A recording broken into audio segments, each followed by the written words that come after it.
Law of averages. That dude is the ultimate scrub. It's trash. Yeah. Every person you have in there is fucking trash. Next game, you're going to see a big performance. You can see it in the end of the game, and I'm just totally stoked and excited for this. And we are back. Welcome to another edition of the Sports Port. And today it is the Barnes and Tony show. We got Manny from the couch, and we have a very special guest joining us. Al Anzalone joins us, and me and Al grew up together. Go back to middle school, played all sports together, freshman football, baseball. So it's good to have him here. How you doing, Al? Doing well, guys. Thanks for having me on. Let's go. He's a big Met fan, baby. Big Met fan. And we were just talking before the show. Just so refreshing, somebody that really gets it in terms of the greatness of baseball. So it's going to be fun talking baseball. And I think we should just jump right into it. Let's go to the world of Major League Baseball. 2-2, he got him swinging. A back-to-back strikeouts for Robbie Ray. There's damage right there. Shohei, way, where did that land? Stuck to Chapman, who leaps up and grabs it. Story spins and fires. Out at first. There it goes. See ya. Home run, Aaron Judge. All right. So I'm really interested to hear your take, Al. Like we said, you're a big Mets fan, and you've had an interesting offseason. Of course, you add Justin Verlander, but you lose Jacob deGrom. You re-sign Brandon Nimmo. Think you have Carlos Correa, and then he leaves at the 11th hour. So I'm just kind of curious, where your mindset is now at this point in the offseason, spring training starting next month. How do you feel about how the Mets offseason has been? Yeah, man. It's interesting because the whole Carlos Correa thing, I get texts and phone calls from people right as it's like collapsing. People are like, "Oh, like didn't work out for you," and it's always the Yankee fans taking a big punch, right? Because nobody knows what that's about. So typical. Because not for anything, if you're a Yankees fan, you wanted Carlos Correa. Do not tell me you didn't want Carlos Correa, because you guys had him on your radar, like when he was going to Minnesota, right? Yeah. So last offseason, that was definitely, a big conversation.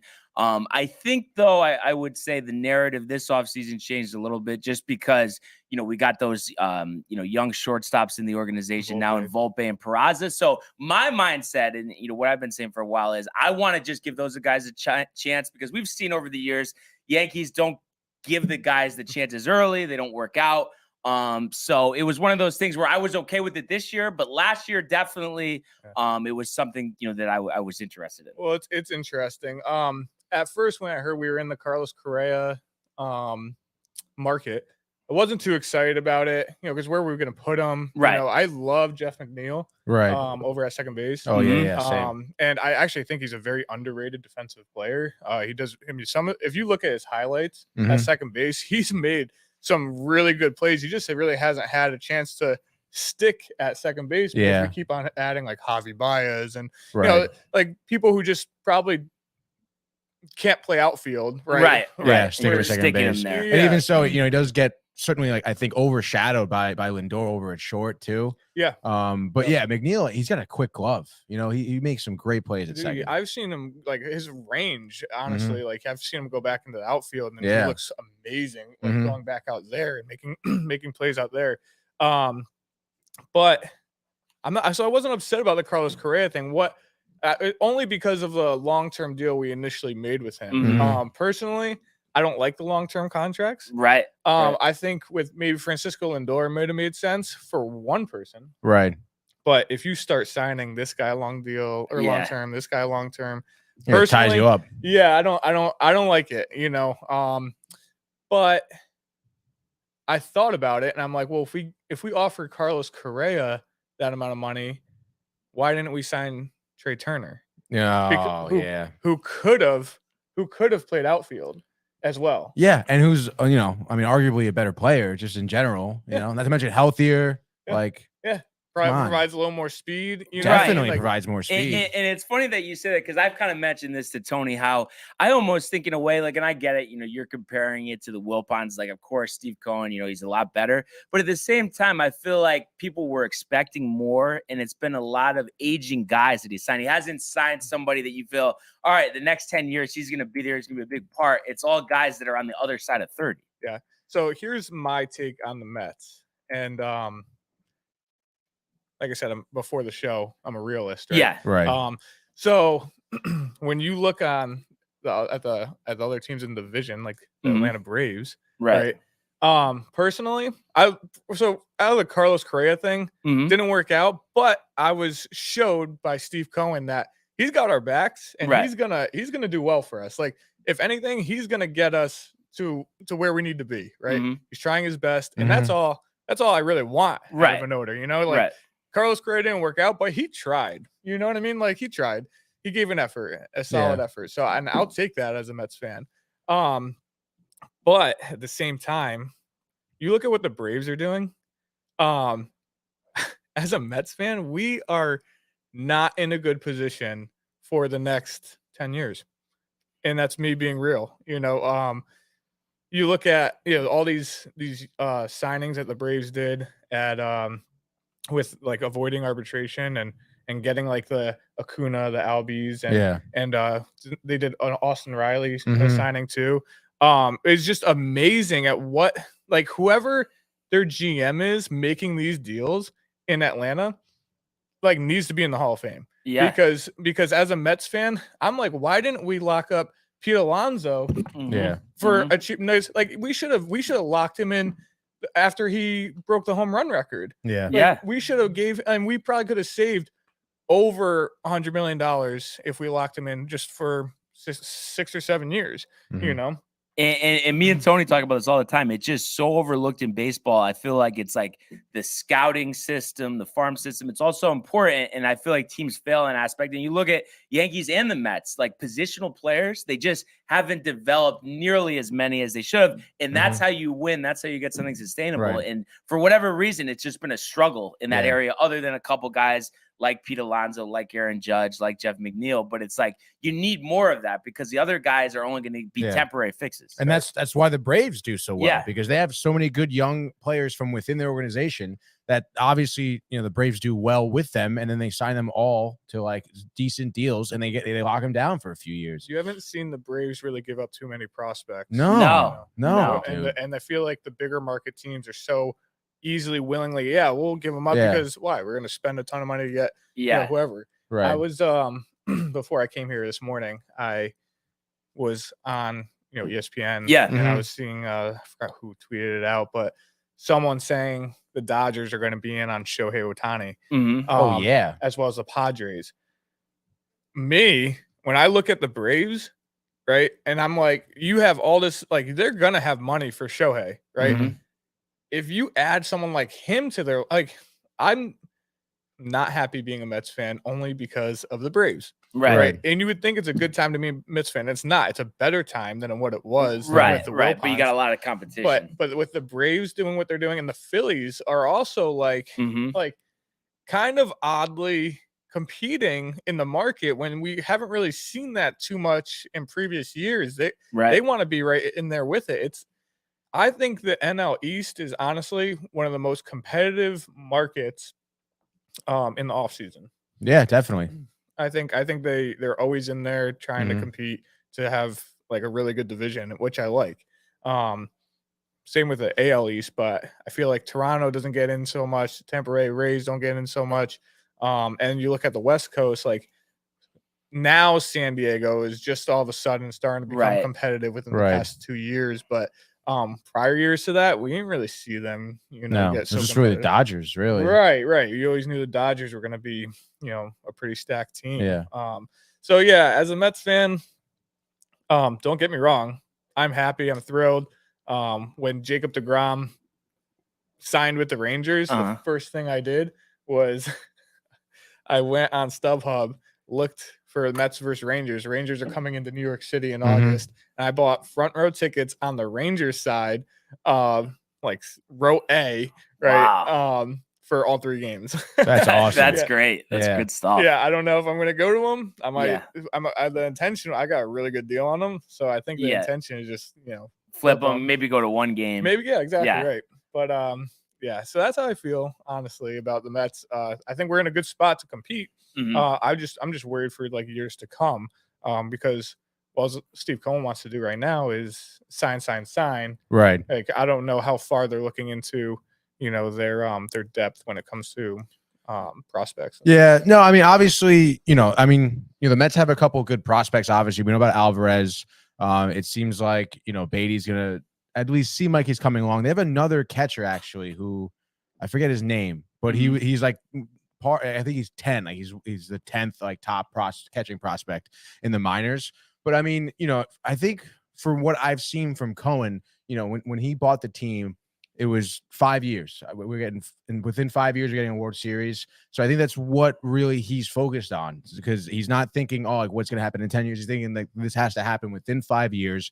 We obviously, the Mets have had kind of some bogus owners, some shoddy managers here and there too, and obviously a fan base that's pretty exhausted from just getting absolutely shafted every year. So I think that's why you see a lot of like the Verlander, the Scherzer signings, who are short-term deals, which are nice, but yeah, they are older, but they are established players in the league. Marte, obviously we know about Tommy Pham now. They just signed yesterday. It seems like Cohen is looking for some quick fixes because this is year 3 now he's in. So, I mean, he's looking, and you're coming off of, a season where you got knocked out of the wild card, unfortunately, by a Padres team who outplayed you, in the wild card series, just thick and thin right there. It's like, pretty obvious that they did. And it sucks because you were coming off of a season where you had, over 100 wins. McNeil won the batting title. You had Lindor seemingly, having a very much well-deserved, well-anticipated, improved year. At shortstop there. Obviously, Alonso's been looking, better defensively. He had a solid year offensively as well. So, I mean, he's looking to kind of, I guess, double down on what we did last season and hoping that, if they do have to be in another wild card spot, which from what, we were talking about with the division, it does seem like that could happen, that we don't get knocked out by like a Padres team or anything like that. We can kind of, have that kind of longevity in the postseason and hopefully take the World Series, which, like you were saying, I mean, the Mets are going to be competitive. There's no doubt about it. But it still feels like this offseason that we were just like one good signing, like a good bat away of being a really like clean cut, like this is going to be a contending team here. And for me, honestly, I kind of thought Correa would, he would have brought a lot of offense to the team for sure. I wasn't worried about him maybe playing third base or something like that. Just because, it seems like, him and Lindor, buddy. And, we saw what Baez, when he was here, even though it obviously, better off without him, you saw the chemistry him and Lindor had. It was a real dangerous middle infield with him. It would have been better with Correa, and it sucks about the whole injury thing. Again, but, that long-term contract was just Cohen thinking, let's have him right now. He's healthy now. If he wants the long-term deal, I'll sign him. I'll eat the money. If 4 years down the road, 5 years down the road, he's injured or he's just not as good, I'll just eat that money and we'll try to get rid of him or whatever. Because it is pretty clear Cohen does not give a shit about the luxury tax or anything like that. Obviously, it did not make much sense signing him to that shorter term deal with a bigger annual salary just because of the luxury tax. So I thought for me that was kind of a tough loss that we did not end up getting Correa. It probably is better for the Mets in the long run. But again, for me, like just like Cohen, I'm thinking like I want a World Series now. Okay, I want to look at Brian in the face, and I want to be like, we won, dude. Well, and I think though the thing that I just get so frustrated with, and me and Tony talk about this all the time, is just like the hesitancy to let guys learn on the fly, get consistent playing time. Like if I'm the Mets, I don't care how he looks in spring training, whatever. Alvarez should be the starting DH and just play every day. You need that power bat. And it's like we saw what an impact Jeremy Pena had for Houston last year. I just don't understand why teams are so like nervous about doing that. We've seen guys just burst on the scene and like they would rather take their chance with 35-year-olds. I just don't understand that. Yeah, I agree. When Pete Alonso almost didn't get the call up when in his rookie year. Yeah, there's almost Dom Smith over him actually. Yeah. Which is so crazy. So imagine, right? Imagine if Pete didn't get the call or he came up later in the season, he never would have broke the home run record, which I think is a huge record for any team to have that player hold that record is a pretty big deal. So I agree 100%. Alvarez needs to be in that lineup, and you need to give him a shot. What he's doing in AAA or in Double-A, he didn't have too much time in AAA, but I think this kid is definitely ready, and they got to give him a shot if they want a better bat. I think he's going to hit better than a regular average player. Right. Tommy Pham. Pham, what's he going to do this year? So I said the Tommy Pham thing was I don't like him as a starter. Obviously, we have our starting guys. But I think he's a phenomenal guy off the bench. If someone gets injured, I'll take him any day. Yeah. And he provides speed. He does. So speed off the bench is very underrated in my opinion. And I think Buck Showalter is going to end up using him in some key situations that are going to win us some games. And you can put him anywhere in the outfield too. Yeah. I like but maybe, who knows? Maybe this year, because especially with the Yankees, for instance, it seems like Peraza is going to get a big opportunity. The Volpe is going to get a big opportunity. That maybe their teams are going to be a little more lenient with giving these guys opportunities, letting them fail, because especially with the Yankees in particular, it's we hold these guys in such high regard. We don't want to give them up for this guy. We don't want to give them up for that guy. But then when it comes to calling them up, letting them start every day, it's they're nervous about it. So it's you're kind of sending a mixed message. And I know for Steve Cohen, for instance, he wants to win it in 5 years, but it's I just think, guys off the street versus guys that you developed in your organization, you have a better chance of success with your own guys. So I don't know why it's ended up that way, but maybe the Braves and the Astros are starting a trend here, and we're going to see a difference. Yeah. And I think that there's also something said to have a homegrown player. Who is the guy on the Yankees?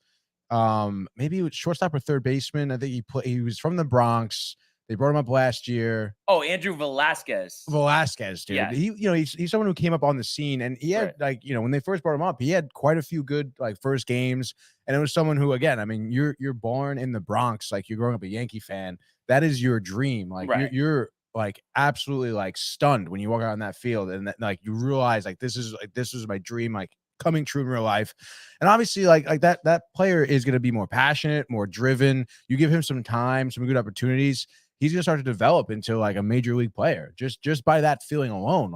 And obviously, I mean, the man didn't get there for no reason. I mean, he got there because he's a good ball player too. So it's I think that it really just says a lot to have a homegrown player kind of come up and be the face of an organization. And I just feel too, and I'm just curious what you think about this, Al, but I think there's guys that are really talented, would have a lot of success, but they just get inconsistent playing time. They're shuffled up and down. They're traded, and then they end up being nothing. For instance, Miguel Andujar had that great year in 2018. Has done nothing since. I think if he had gotten consistent bats this whole time, he would be really good. But now he might never be good. Yeah. And I feel so much talent is wasted because they don't get the opportunity. Yeah, I think that's the problem with just the MLB in general, right? Yeah. You have so much talent coming up through organizations. Yeah. In other sports, in football, you're going to get your consistent playing time. You know what I mean? They're going to give you your shot. In baseball, if you're not, if someone else who is a little bit stronger comes along, well, guess what, buddy? Yeah. You got to do better. I agree. You definitely need the consistency is key. It's unfortunate. It's so draining for someone just to put the effort in and just get sent back down. The whole Dom Smith thing was I felt for him. You know what I mean? I'm this guy, he didn't get consistent playing time. He was a 300 hitter. Yeah. Right. You know what I mean? If he just got if he had a place in the lineup and was hitting every day, I think, because in the spring last season, he was going off. He was he would hit, I think he led the whole spring training and home runs or something like that for a decent amount of time at least. If he had a consistent spot in the regular season, let him work it out for a month or a month and a half. But the Mets had a lot of depth that they ran into an issue with. And they were excited about him at the time because they ate all that money of Cano's. Because they're we got to get Dom Smith on this roster. That's true. And it was pretty crazy too, because like we were saying, he obviously is a first baseman. And because he was a good bat and they wanted to give him a shot, they threw him in left field, and he's not an outfielder. He was not good in the outfield, And he got some consistent games in left field, but it's like he's a big boy. Like he's first baseman. Like you're not covering lots of ground in the outfield when you're Dom Smith, you know? And he had some improvements, right? But I mean, like Nimmo is probably a good example. Like they threw him in center field. Like he didn't have too much time at center field, but he developed because he's an athletic person, you know, like first baseman's typically, you know, not your most athletic player on the field. So I think Dom Smith did get kind of a bad rap. And because of that, you know, you did see like his bat started to suffer because and I'm sure he was probably in his head about it. Like, you know, I mean, this is a guy who was so close to getting a starting position at first base. And then, you know, Alonso comes out on the scene and he gets kind of, you know, pushed to the side a little bit. And the Mets kind of fumbled it, I guess. But I mean, not much you can do. Yeah. I mean, Dom was a top prospect. Mm-hmm. Yeah. He was a top prospect. So like I was very excited when he came up. And he did have a good, you know, first season. But Pete Alonso completely stole that thunder. Yeah. Which is unfortunate because like Dom's like a left-handed hitter. Mm-hmm. You know, it would have been nice to be able to manage it too. The Mets should have traded Dom when they had the opportunity. When they saw what Pete was doing, that's when they should have traded Dom. I think that's when they made the mistake. But that was also different ownership. Yeah. Barnes, I want to know how you feel about the Yankees for the offseason. I know you've probably already talked about it. Yeah. No. Honestly, I feel great. And it's funny, like obviously the start of it was, of course, Judge, you know, coming back. That's everything. He's the whole team. I say all the time, you know, he's my favorite player of all time. Just what he does on the field. I don't think we'll ever see somebody like that again. So you had to do that. You had to name him captain. I love Rizzo. You know, Tony really likes Rizzo too for not being a Yankee fan. He's just, you know, a baseball guy, a good clubhouse guy, probably a guy who eventually will be a manager. So to start your offseason out like that, I feel like it was a no-brainer. And then getting Carlos Rodon, I mean, I feel like our rotation is so deep now. And I know Montas will miss probably the first month of the season, but I don't even think that matters. He was the fifth starter. Right. We're probably better off without him the way he performed last year. So I feel great about that. I feel great about Tommy Kahnle coming back. For me, I feel like the X factor, because all those guys I just mentioned, I have full confidence in them. I think they're going to perform, is just what we were just talking about of the young guys getting that opportunity. So we have a lot of guys that I feel like are wasting space in terms of IKF, Donaldson, and Hicks, and guys that need playing time in terms of Volpe, Peraza, and Cabrera. So as long as those guys get consistent at bats and just pencil them in, and I don't care if any one of them are hitting under 200 for the first month, just keep trotting them out there every day because that gives us our best chance to win. Those guys we've seen in the minors too are good contact guys. That's what we need.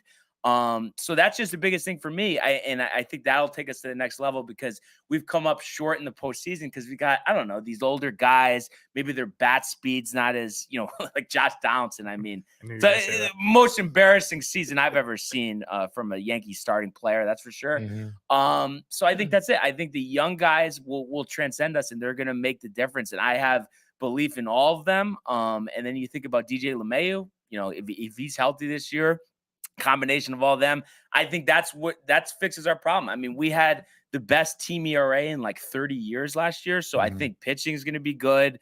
You know, I know Holmes was a little spotty towards the end of last year, but Michael King coming back, and he might miss a little time to start the season. That's going to be huge. Loaizaga, you know, really rebounded last year after a tough stretch. So I feel solid about everything. And I just can't wait to see, you know, what Cabrera, Peraza, and Volpe are going to do in a full season. They're all very hyped, and we haven't given a player from the minor leagues a full starting opportunity really since Glaber. You know what I mean? It's been so far and few between, and I just feel like that's the key, and I just really can't wait to see what they do. I think the Yankees are good enough to still make the postseason and give those younger players an opportunity. Mm-hmm. Like, even if it's going to sacrifice you maybe 2, 3, 5 wins, right? Your Yankees are still getting in the playoffs. So I like your high spirit because I think Yankee fans get like beaten up. They beat themselves up like way too much. Mm-hmm. You guys win 100 games a season or pretty close to it, right? If not 100 games. And you still get Yankee fans beating themselves up. And I'm like, why? You know, what, you guys are holding yourselves to like the highest expectations, which is good, you know, but I always see them beating themselves up. Like, if you guys start off the season 5-10, I know I'm gonna jump on here and someone, if it's not Barnes, it's someone that's gonna it's gonna be like, Yankees, oh, they should have signed this guy. Yeah. Or why didn't they, go harder because you see all these other teams like making huge signings. Mhm. Yankees got Rodon and just re-signing Judge, right? and then Canely, I mean Judge, right? Judge. I mean, Judge had to happen, right? Yeah. But like you still have almost like the same team from last year, right? And so I think the Yankees this year have to rely on some sort of young talent to step up, right? And if they so they have to go into the season relying on those guys, but they have to stick to the game plan. Like you have to let those guys like get an opportunity, let them fail a little bit if they fail, right? Right. Let them fail a little bit and get the consistent playing time so you can have like a solid postseason. And if the Yankees get off track and let's say they bring Volpe up, they give him 2 weeks and he's batting like 120, right? And then they start pulling him, like don't do that. Right. And we saw it pay off last year. Oswaldo Cabrera came up, did absolutely nothing offensively. Defensively, he made some great plays. Then he hit that home run in Cleveland. You know what I mean? And then the postseason, and it's like that's what you need. Jeremy Pena, his numbers don't pop off the page in the regular season last year. What did he do in the postseason? You need those guys too. Look at Gleyber Torres, dude. He was like when he like what 2 or 3 years ago when he was in the 2019. Yeah, he was. Oh my god, one of like the best postseason hitter at that time. And unfortunately, he didn't make it like much further, but. I was all eyes on Gleyber, right? And I was actually a little upset with Boone because he was messing with the lineup, and I'm like, keep Torres where he is. Stop moving him. He's like your hottest hitter. I think he moved him down to the 5 slot. I'm like, dude, like when Judge is your hottest hitter, you bring him to the 2 spot. Keep Gleyber Torres in the postseason at the 2 spot. Why are you moving him down? I just didn't understand, like, and that's probably what you get. Like he was a young player, right? And when you talk about consistency, it's not just the players have to be consistent. It's like the management, the game plan also has to be consistent. And you have to stick to the game plan. You can't just, if your game plan is to let these young guys come up and hit or give them an attempt to hit, like stick to it. Give them like time and maybe don't put like a time stamp on it. Like, okay, if he doesn't do good by June 1st, like now we're going to work to someone else. Right. Or, if June 1st is your timestamp, don't in like, end of April, don't take them back and, and let someone put someone else in the spot. And the tough part is too, and, I know overall, I guess the track record is good, but that's why Brian Cashman just pisses us all off just because I know IKF, Hicks and Downson, he doesn't want them on the team. Literally, the only reason they're there is because he can't admit a mistake, especially with Josh Donaldson. It's a 1-year contract. Well, you're not getting anything out of him anyway. He's hurting the team, and they could talk about how he had a good defensive season last year. But when you're hitting 4th and just swinging through 3 straight fastballs, like there's just no point. So I think that's the one thing that could be helpful. I know most likely they're not going to do that, and I think the easiest guy to trade out of there is IKF. He doesn't have a high salary, but it's like just trade IKF now. Don't make it a competition in the spring. You want to know what I'd love to see? You look at the Indians, right? And you see what Rosario and Andres Gimenez are doing. Mm-hmm. Like, as a Mets fan, I look at those 2 players. They had a great season last year. Right. I look at those 2 players, and I'm like, was Lindor completely worth it? As a whole player, he beats them all. But if you have 2 players actually playing at a high, I wouldn't mind seeing the Yankees scoop up one of those guys if they're able to for like a decent amount, like a small amount of money. You know what I mean? If they're on I would like to see them come back to New York, one of them. And maybe not for the Mets, but the Yankees, I think would fill like one of those holes pretty nicely with one of those guys. No, it's interesting stuff. And I just think the younger, the better. And I think that's why like teams, like the Braves and like the Astros have had success in the postseason too, because those younger guys have quicker bat speed. The pitching's tougher in the postseason. So you have a bunch of guys that are 35. Clearly their bat speed's not the same. Right. And I think that's a big problem. So I really am just really looking forward to this season. And one other thing I just wanted to ask you about, because we talk about this all the time too. And I know I'm probably too over the top the other way, but in my estimation, I just feel like there's nothing better than the eye test. And I just think like these whole analytics and pitch counts and stuff, I feel like it just makes it worse. Like, do you think any of it's helpful, or do you think it's more like destructive? I'm definitely like both ways on this. because when you talk about like consistency, right? Analytics is going to tell you, hey, you should be playing this guy. Right. Maybe the guy's in a cold spell right now. You know what I mean? And maybe he's just like one game away from breaking out of it. I think the eye test that you talk about is very real. Yeah. I'm personally more for like who's hot at the time, and not for anything. Like as a baseball player, even watching baseball, it's the craziest thing. When you've watched it for so long, you can see like a first pitch of the first at bat, just almost by the way the guy is making his approach towards hitting the baseball. I've called home runs before. I've sat in front of the TV. I'm like, he's about to hit a home run.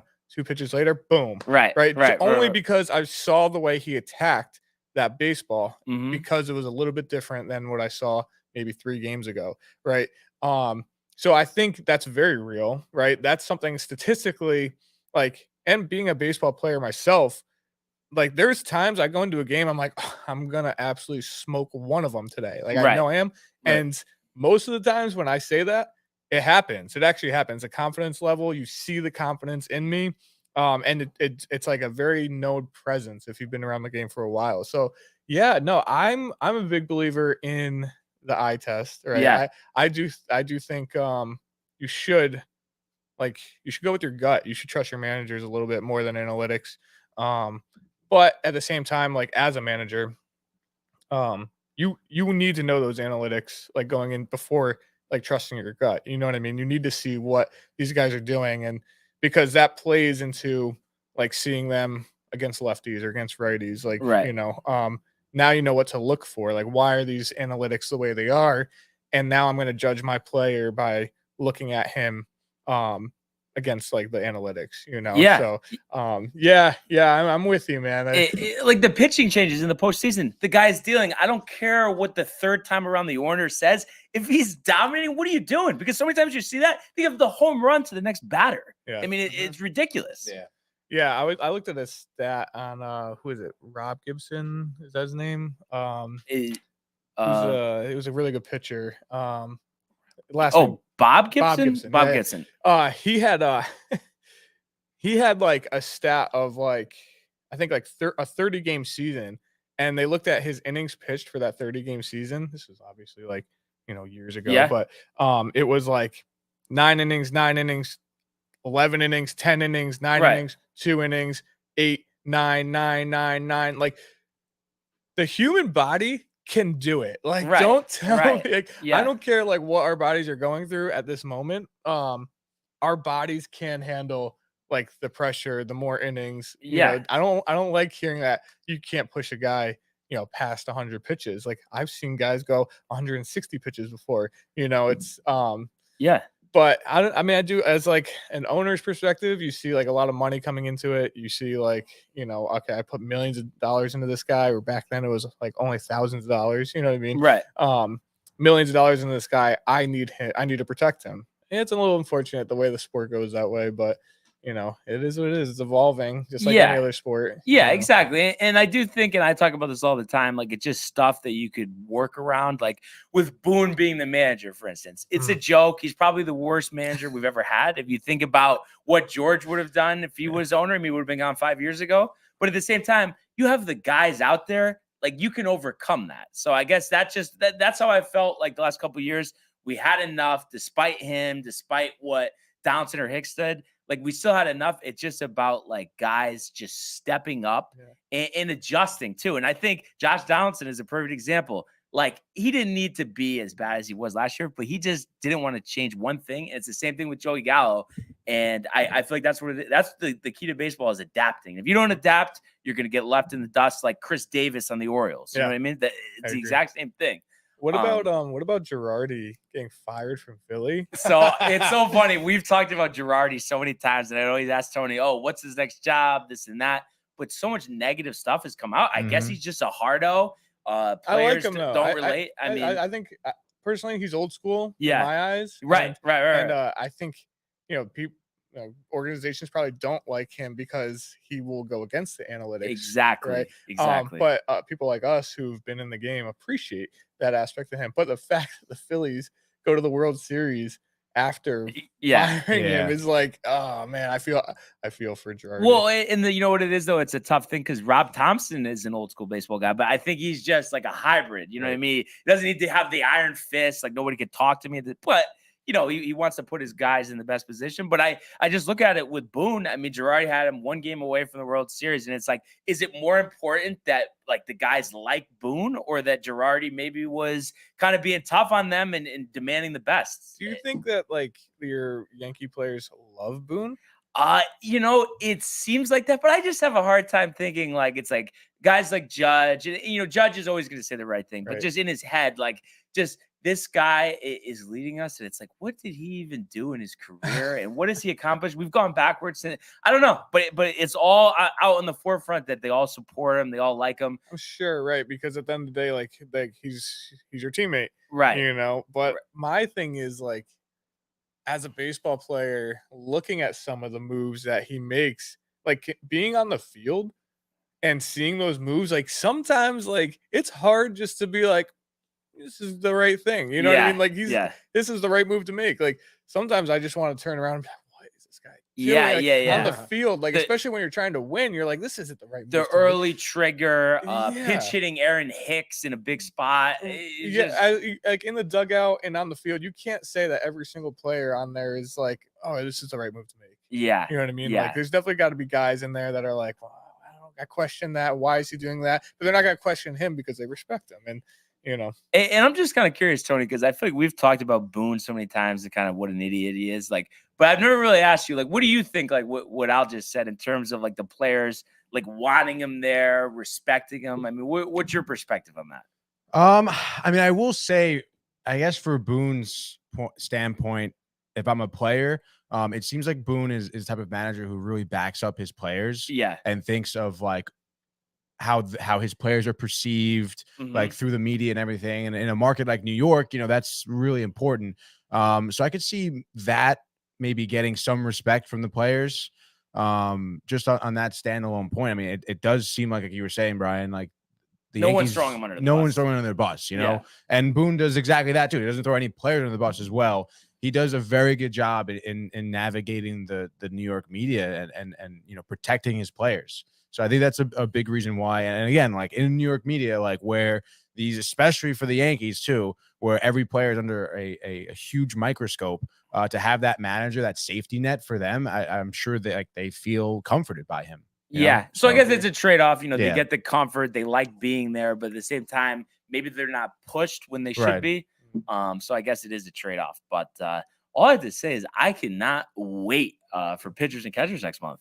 I can't believe that's next month. Crazy, right? I know. Yeah, that's gonna be great, but it'll be here before we know it, and I can't wait to do the baseball divisional previews. Oh, dude, those are the best. So yeah, this is some awesome baseball talk for sure. Let's go now to the world of the National Football League. 6 for 101, 2 touchdowns. To Evans, touchdown, Tampa Bay. How about that throw? Sam Darnold blasted. Oh my goodness, did he take a hit? In trouble once, brings him down. Lost one for Odell Beckham Jr. Got it down, touchdown.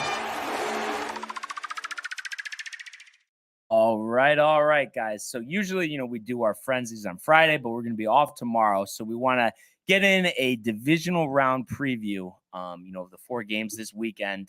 And as I always say, Tony, if you would cue up the music. And also, too, before we get started, since Al's here, I'd like, you know, usually Tony will introduce the game, you know, I'll give my prediction. But then after I give mine, if you wouldn't mind just giving your sense on it, all right? All right, ladies and gentlemen, let's go. Pump up the music here, okay? It's NFL playoffs. Let's go Saturday. It's divisional round here. We're starting off hot. First game, 4:30 on Saturday on NBC. You have the Kansas City Chiefs hosting the Jacksonville Jaguars. I know where Brian's going with this, but just say it. Yeah, I mean, listen, I there's no way, you know, I want to say, oh, the Jags have a shot in this one, but they don't. But I think this is going to be close, and it just seems like with Kansas City, it's odd. Like I feel like a couple of years ago, they were big on, they're winning games by 21. They're winning games by 28. I don't know if it's like the league making adjustments or what, but it seems like second half, sometimes they kind of taper off. Final score, will be closer than maybe what it was. And I feel like that's what's going to happen here. I think they are going to come out hot, at home off the bye. So I could see, a 21-7 halftime lead. But at the end of the day, maybe the Jags second half catch fire a little bit. And the Chiefs, I want to say 35-28. So I guess if you want to back Jacksonville at the +9, might be a good idea. What do you think, Al? All right, so heading into the beginning of the season, I felt the Jaguars going into the second round of the playoffs. This is obviously a very good Chiefs team. Jaguars, if they want to win this game, they have to do it bright and early. They cannot let Patrick Mahomes and Travis Kelce throw that ball down the field and get an early lead. If the Chiefs go up 14-0, I say the Chiefs probably win. I would say 35-14. If the Jaguars can keep up, let's say it's 14-7. I think the Jaguars are a second half team. I saw them in Tennessee, play against Tennessee. They broke out, did really well in the second half. I think the Jaguars have a shot in this game to get a late field goal and win the game, maybe 28-25 would be a weird score, but 28-24, Jags could come over the Chiefs if they keep up with them in the first half. Yeah, no, they've been hot offensively, that's for sure. All right, next game here. This one's going to be a good one. I know where Brian's going with this one too, but I don't care, okay? We have 8:15 on Saturday night, NFL on FOX, the Eagles, Lincoln Financial Field. The beers are going to be flowing, fists thrown in the crowd, I'm sure, as the G-men walk in here, to try to make some magic. What do you think, Brian? Yeah, this one, and I understand, it can't be understated, what a good season the Giants have had. I get it. Dable, the coaching staff, the step forward from Daniel Jones. I understand all of that, but I think that people get too nostalgic and just want to compare 2007, 2011. They were a wild card. No one thought they had a shot. They won all the games on the road, all of that. And I think what gets lost in translation here is the fact that the Eagles steamrolled through the NFL all season. Jalen Hurts gets banged up at the end of the year. And just because, they lose 2 out of their last 3, barely beat the Giants when he comes back because Hurts isn't 100% healthy, then all of a sudden they're just this mediocre team. And I think that's where the mistake is. Hurts was balling all season, throwing, running. A.J. Brown arguably was the best acquisition in the offseason. And then you have Devonta Smith. You have Dallas Goedert. How about Miles Sanders, first year with over 1,000 rushing yards? He had a great year. And then the fact, too, that they have a top 3 defense in the NFL. So I think all of those things, the Giants going into Philadelphia, like you said, the crowd's going to be hostile. I know everyone's going to get excited and say, oh, this is another Super Bowl run. But I think this is something where maybe, to start, Giants play close, going into half. Maybe they're down 14-10. But I think second half, Jones will make some mistakes. He's due to have a game like that. And I think Hurts will have a really strong performance here in the second half. So I want to say the Eagles will pull away late here. I'm going to say 35-21. What do you think, Al? Yeah, I'm with you, Barnes. The Eagles are a very solid team. They've proved themselves throughout the season. I think the Giants have been up and down. Yes, we appreciate their magic. And to be honest, I don't think that this is going to be a blowout. I think because you got Eagles, Giants, those fans aren't too far apart. You're going to see a lot of Giants showed up last week to the Minnesota. The Giants are going to show up again to Philadelphia. Giants fans are going to show up again to Philadelphia. I don't think it's going to be a complete blowout. I think this game relies on Jalen Hurts and how healthy, how much he's going to run the ball. But I'm saying, I think I'm giving it a 35-28. All right. Eagles. Yep. Nice. All right. Let's go now. Move over to Sunday here. 2 more games left. Man, dude, these short slates during the playoffs, you really kill me. We have the Buffalo Bills hosting the Cincinnati Bengals. Bills here, -5.5. Obviously, pretty interesting week. Both these quarterbacks are coming off of. Definitely not the top of their game, from last week. But obviously, both quarterbacks looking to bounce back here. I think this is going to be an offensive explosion. Brian, what do you got? All right. So this one, we talked about this earlier in the week, but all in all, though, 5.5-point spread. I think that's a little rich. I think it should be 3. This is definitely going to be down to the wire.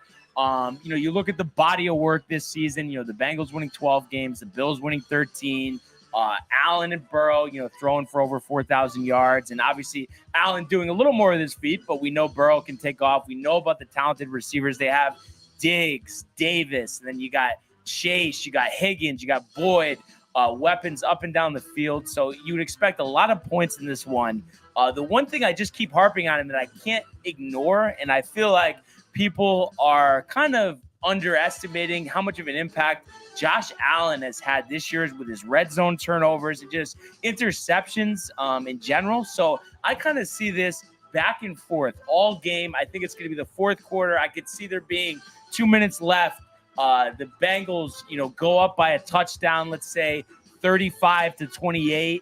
Allen, on that 2-minute drive, and then I could see him throwing an interception and that ending the Bills season. So give me the Bengals here, 35-28. Joe Burrow, another big performance, 400 yards and 3 touchdowns. Yeah, I'm going with you. I think the Bills offense both high-powered offenses. I think the Bills just have a slighter – this is an all-offense game, but I think the Bills have a slighter edge offensively over the Bengals. And the fact that the Bills are at home, I'm giving the Bills the win as well. I think this is a very high-scoring game where you might see like a 42-35 Bills win, but I'm definitely taking the over, no doubt about it. Probably the game of the weekend. I could see it. Oh, you think so? You don't think so? I think this next game is going to be the game of the weekend as 6:30 p.m. Sunday night, right after maybe you just started dinner, maybe just ended dinner. Nonetheless, all eyes are going to be on the 49ers here at Levi Stadium as they're hosting the Dallas Cowboys. I can tell you the last time the Cowboys were in this part of the playoffs. What do you think, Brian? The fans have been waiting over 30 years to return to the conference championship game. They're going up against the Niners. Dallas looked great last week.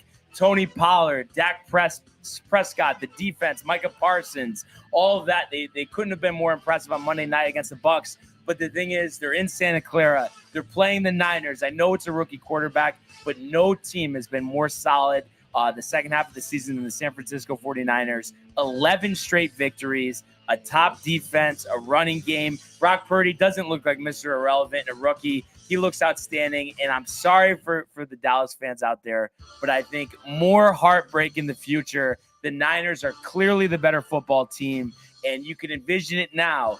Dak with a couple turnovers, the Niners coming out hot, having no problem. McCaffrey has just been unbelievable, playing the best football of his career.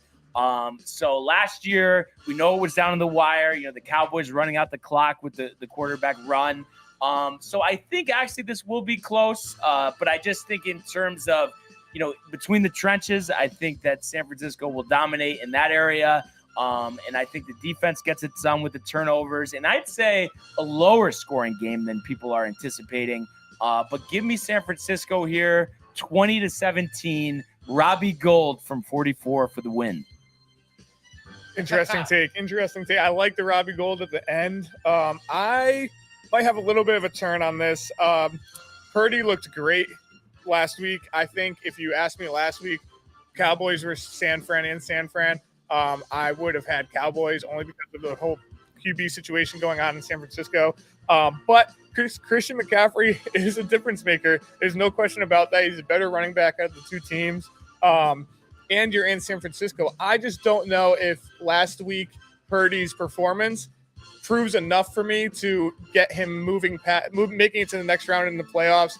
Obviously, and when it comes to the playoffs, this is a very competitive environment, and you're facing the best of the best at people's highest levels.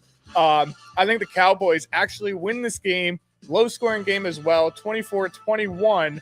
But I also think that these Cowboys win this game, and it carries the momentum to maybe make it to the Super Bowl. Wow. Wouldn't that be something? We saw Jerry Jones basically dancing in his owner's box last week, so we'll see if he's that excited this week.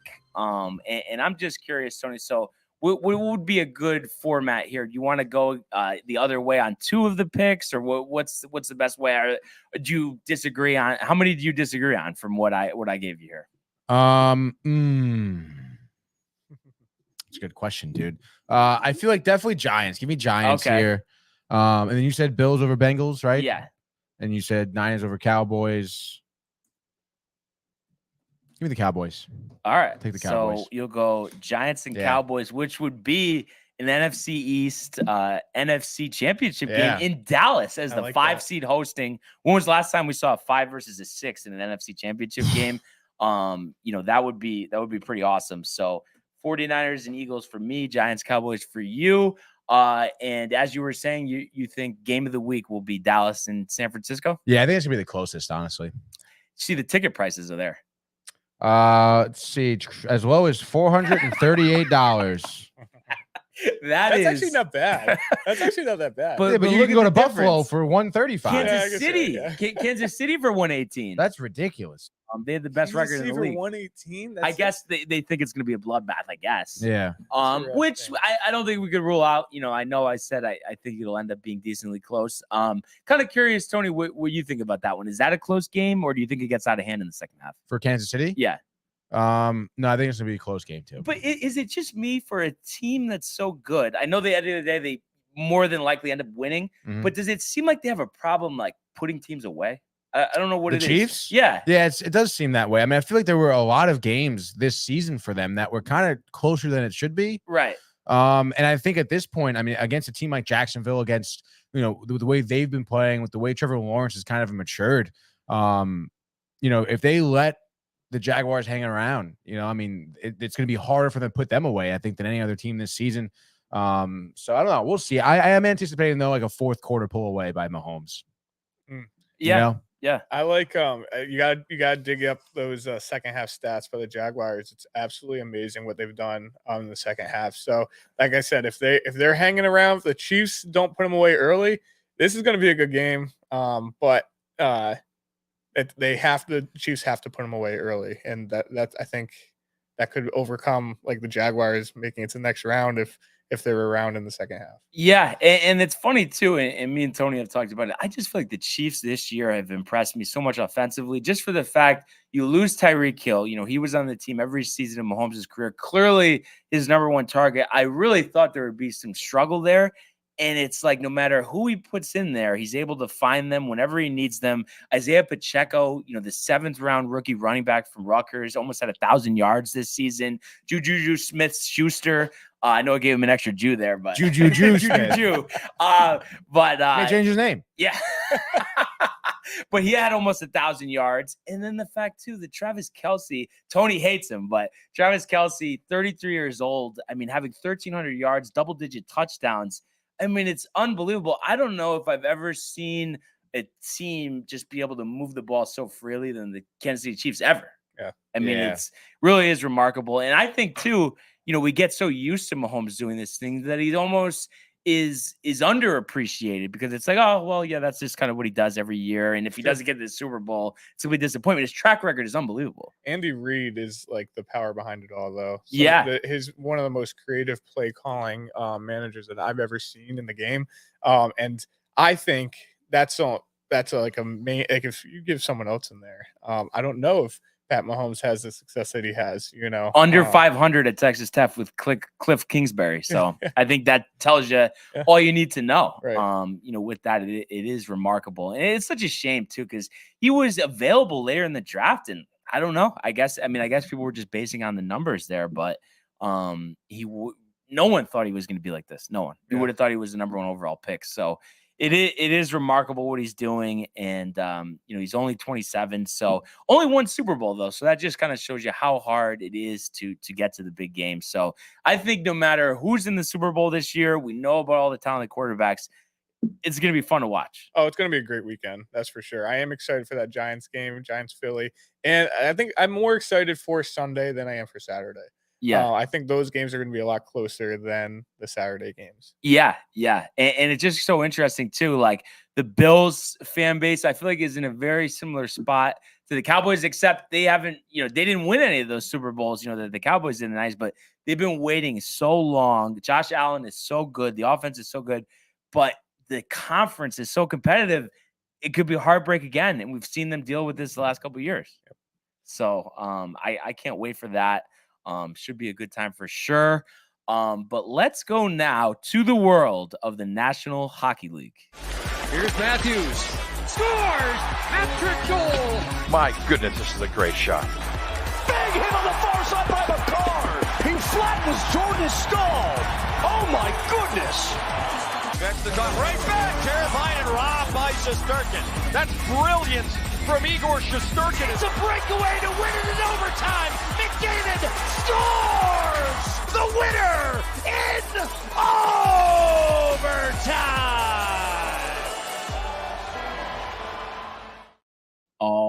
All right. So, short slate last night in the NHL. And just in terms of the picks, Tony, you hit with the Lightning and the Avalanche. I just had the Bruins, Penguins, and Flames lost.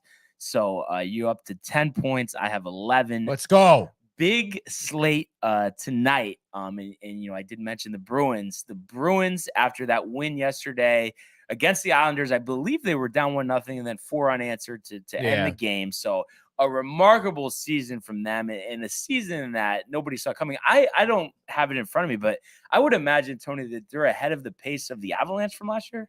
And the Avalanche were at this point of the season, yeah, definitely. 5 losses. Are you kidding me? Yeah. So I love the fact, though, first matchup of the season, that we get them on a back-to-back. And I know, Swayman or Olmark, they both have performed well, but I just feel like that bodes so well for the Rangers. And the fact, too, that Chris Kreider is back. I think that's a huge lift for the Rangers. And, we've talked about, what a difference he makes on the ice. But just looking at this game and, obviously, Igor back in net for this one. What are you looking for here? And what do you think the strategy is going into against the powerhouse here like the Bruins? Well, I spoke a little bit to this, I think, earlier this week. But I think that a huge part of the Rangers game in order to win this is going to be just solid defense. And I think that defense won't necessarily come from physicality, because if you try to go toe to toe with the Bruins in terms of being physical, the Bruins have bigger bodies. They have more physical players. I think you're going to see a lot of Rangers kind of get, out hit there. But I think a lot of it is we have to beat them with our skates. We're going to have to poke check. We're going to have to lift sticks. We're going to need to kind of, block shooting lanes that the Bruins are going to have. You're looking to like Lindgren, you're looking at Trouba, you're looking at Miller, you're looking at all these defensemen, even some forwards as well, to block as many shooting lanes as possible with your body. We're going to need the Rangers to kind of have that mentality of, you're just going to have to sacrifice your body, take the hit from the puck and disrupt some shooting lanes and just, not allow the Bruins as many clean chances as possible at Shesterkin. You look at the Bruins, the record speaks for themselves. They have a phenomenal talent pool on the team. David Pastrnak, I think, has like 10 goals and 5 assists in his past 11 games. He's been absolutely on fire right now. The Bruins as a team, they're on a 3-game winning streak. They just beat the Islanders. We know that. Toronto, I think, too. They've won 4 of the last 5 games. And this is actually the second time they're meeting this season. The first time the Bruins beat us in the Garden 5-2. I think it was early November, maybe. Obviously, when the Rangers were a little bit of a different team in terms of their kind of tenacity, I suppose. So the Rangers really have to kind of, it's just, like I said, going to be a big defensive game for them. You mentioned, Brian, earlier this week, you are worried about the capabilities of them scoring lots of goals. I think, the Rangers average, I think, 2.67 goals a game. Obviously, the Bruins average well over 3 a game. So we know that the Bruins, kind of have that ability to really score whenever and wherever on the ice. Also, I think the Bruins are like 16-2-3 or something when they convert on power plays.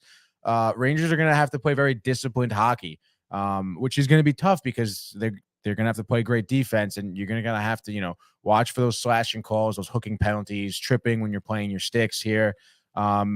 If they do get on the power play, you're going to have to do a really good job in killing it, but, do your best to stay out of the box. That being said, I mean, if the Bruins do give up some penalties on their own, you're going to have to convert. Those chances don't come often against the Bruins. So when you're on the power play, like I said, you're going to have to find the back of the net. Because 5-on-5 hockey against the Bruins, like I said, you go toe-to-toe with them. They're a bigger team. Their record shows they're a better team. I will say, on the back-to-back, though, here for the Bruins, I know the game was probably one-sided against the Islanders, but the Islanders are also a quick team. I would imagine some of the Bruins players maybe have some tired legs. I think we'll be able to beat them with our skates. So I think that is kind of an advantage here, which is why I would imagine, the Rangers are favored to win tonight. Of course, being home as well. I would imagine the Garden being rocking as well. But yeah, heavy defense tonight. I'm looking at a low-scoring game. Honestly, I'm thinking Rangers could win this 1-2-1. Yeah, no, I think that's the way you have to win. And I kind of alluded to this the other day. We need Igor, to be at his best because pucks are going to be coming their way. Obviously, the defense too. And Matthew mentions Trouba, our favorite. But let's see him throw another helmet. Yeah, it's fiery. And this is a game I could very easily see, going into overtime. So, and unfortunately for the Rangers, 6 overtime losses or 7 overtime losses actually this season. So, you got to be at your best. Overtime is tough. Obviously if you could put it away in regulation, that'd be great. But yeah, I do have a good feeling just because we're catching them at the right time. But I do want to see, some guys step up. You think about Panarin. I've mentioned it many times, and I get it. He's a good passer. He's 47 points this year, 35 assists, but only 12 goals. So I think not as much attention is focused to him in terms of trying to score. So maybe he could slip one past him. And Kakko too, Lafreniere. Let's see those guys going. Let's not put it all on Kreider in his first game back. But I think that'll be a big help because the attention that he commands having the 50-goal season last year. But I definitely feel pretty good about this one. And I'm just so pumped to watch it. I cannot wait to watch this game. Honestly, me too. It's going to be awesome. But that being said, we have kind of a packed slate tonight. Let's do 3 picks each. Do you want to make that your first pick? Absolutely, dude. All right. So we'll mark you down there. So looking around the league, there are a bunch of interesting matchups here. But to start out, I'm going to actually go with the Capitals, in Tempe, actually.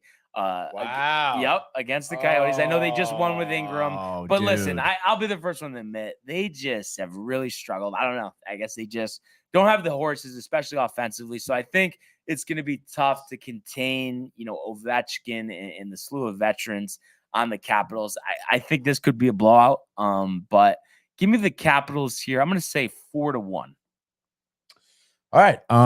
My next game here, I think I'm going to take the Lightning, to be honest. Big win with Brian Elliott last night. Big win with Elliott. We've seen Elliott have some big games, honestly. I still think he sucks, though. It's like a lock. It's tough for me to get over. You really, come on. Don't you think he's bad, though? No, he's okay. Yeah. All right. So you have Tampa Bay here in Edmonton. Second time these teams are facing each other. The last time, actually, as well. Lightning lost the first game 3-2, it looks like, way back in November. I mean, you're looking at this game. Campbell had quite the start for Edmonton that game. 35 saves. McDavid, of course, with a goal and assist. Honestly, I think right now with the way the Lightning have been playing, I think they shut down Edmonton. Lightning, I think, are on like a 6-game winning streak. Edmonton looks like they're on a 5-game winning streak.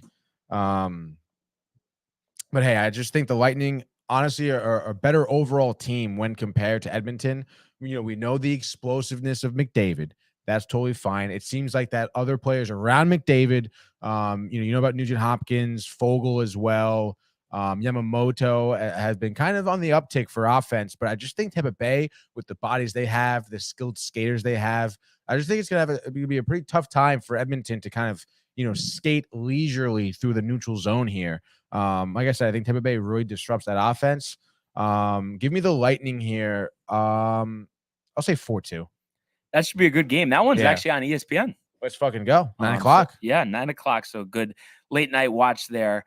I'm gonna stick with the Maple Leafs here. I had them last game. Obviously, they won that comeback against Florida. You hate the Jets, dude. I do. It's funny saying that, being the big Jet fan that I am in the NFL. But that being said, I'll tell you right now, too, Tony, I guarantee they'll finish out of the top 3 in the West. I'm sorry. I just don't believe it. I think they're just Colorado and Edmonton, I think, are a lot better than the Jets. I know they've had a good start, but I'm just saying, let those are veteran players, veteran teams. Let them, get into the swing of things. And the Maple Leafs, we saw how impressive they are. It doesn't matter. You're down 4-2 with 1 second to go in the second period. Austin Matthews scores. They could just hit you in so many different ways. It doesn't matter. I feel like the tender is irrelevant just because the offense is so good. And the goalies have played well, whether it's Murray or Samsonov. I know they had to pull Murray last game.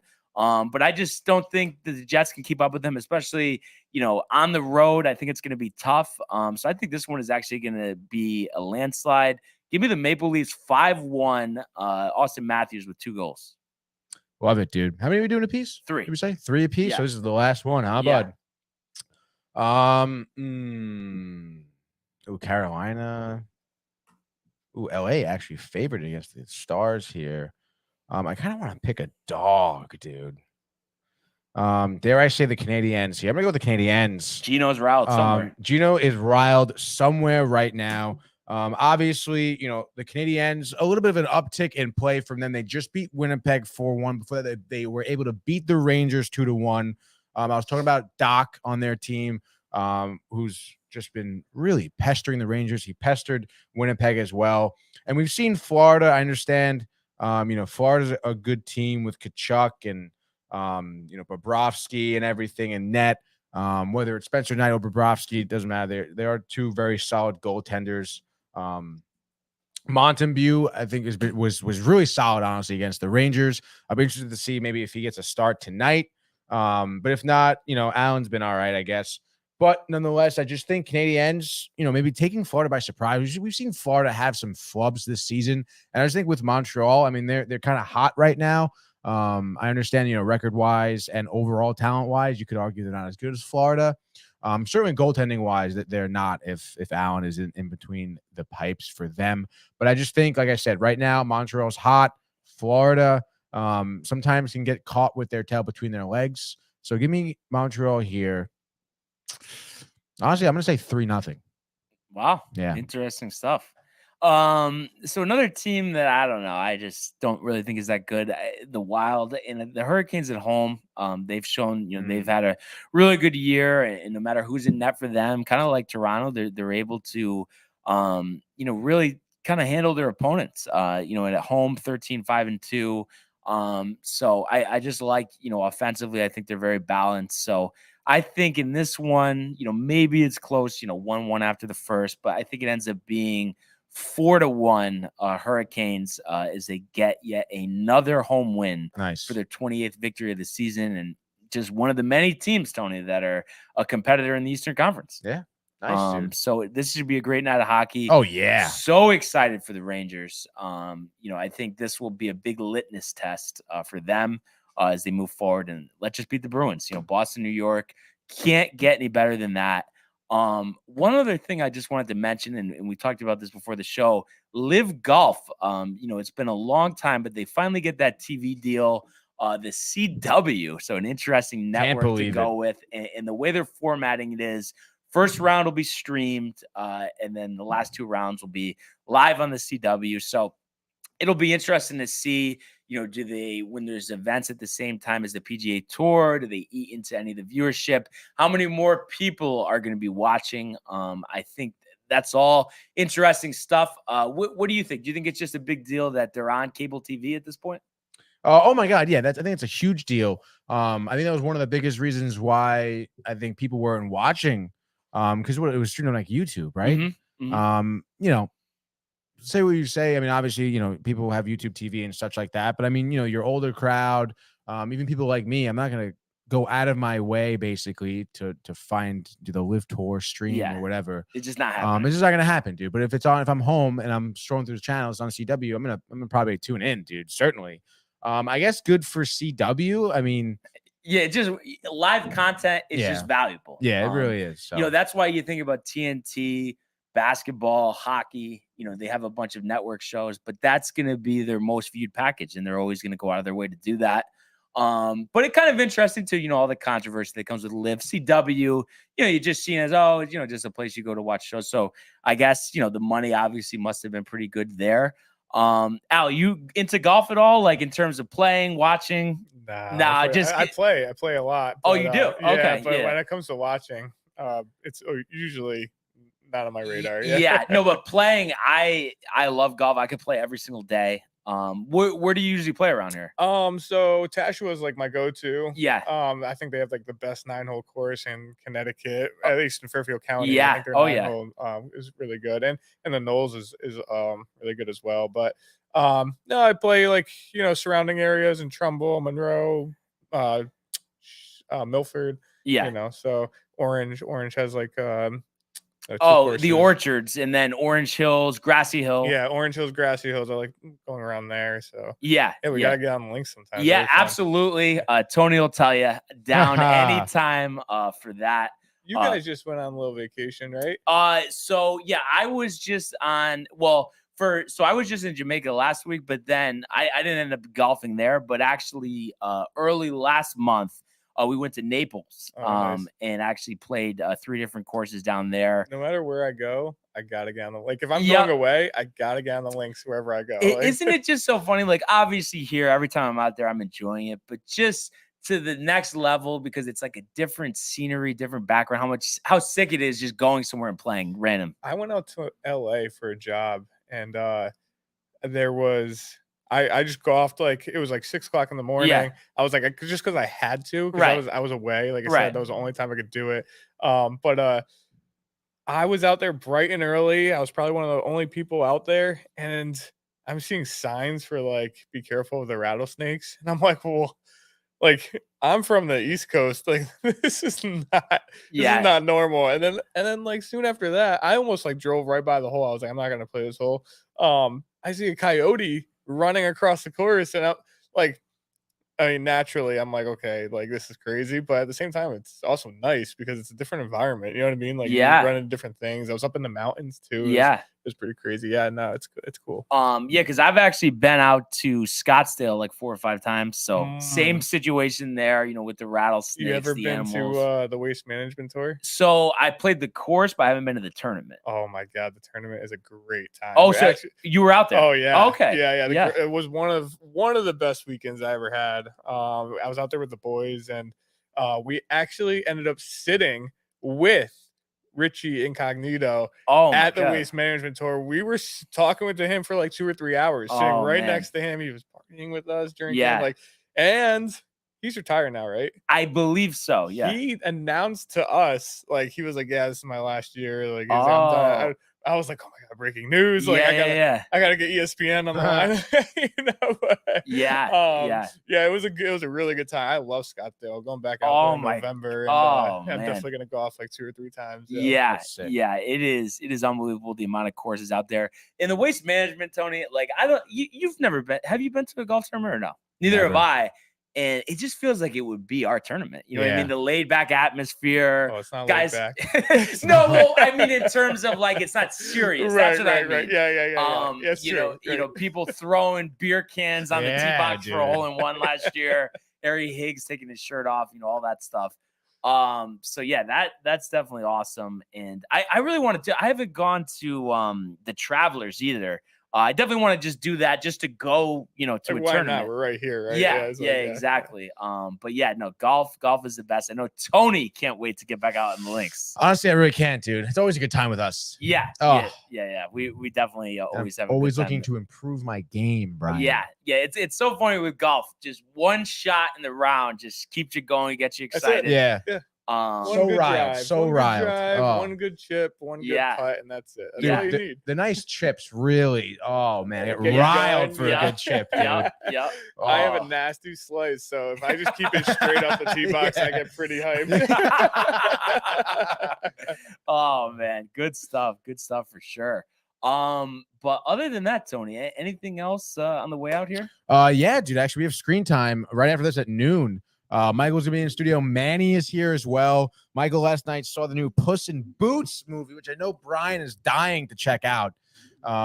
Once I watch those last 2 episodes of The Watcher, I'll come on to discuss that. You guys gotta catch up on that though. Yeah, I gotta check it out. I'll check out The Watcher on Netflix. It's a little crazy. Like, I'm not sure, if Sam didn't want to watch it, would I have watched it? Probably not. But I'm in. I gotta see what the ending is. But it's funny. I was telling her, it's like, this is so crazy. I really want to find out what happens, but I also can't wait to be done with this. Yeah, like, it's that crazy. I can't believe you're hooked, dude. Yeah. Interesting though. Like, I think it's too crazy, but it's just, I don't know. It's like what happened, and then the whole true story element. True. Yeah, it's true story. It's interesting. But yeah, so Michael's being here, reviewing Puss in Boots, and we got the top news as well. So stay tuned for that. Yes, Brian. Legendary. Do we have any whereabouts of Prefer?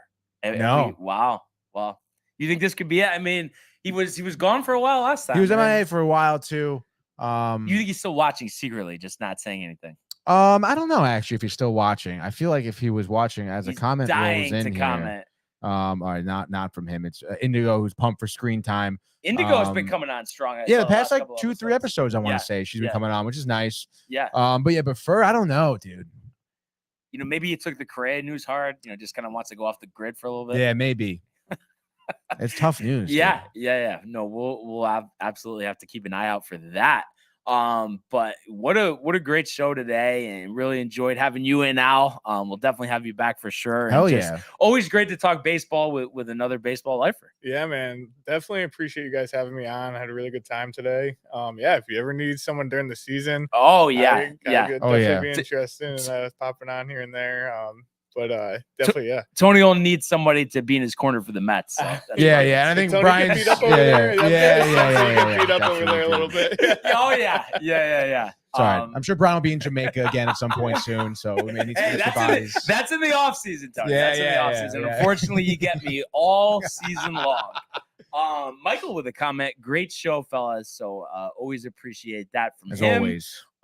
But yeah, a great day. Everybody, definitely tune into Screen Time at 12. And, we really appreciate you tuning in and continuing to comment, like, and subscribe, as well as checking out the archives on the YouTube page, Tony, Michael, Renee in costume, the merch at downtimetv.com. Everybody enjoy the day, enjoy the games, enjoy Screen Time, and we will see you on Monday.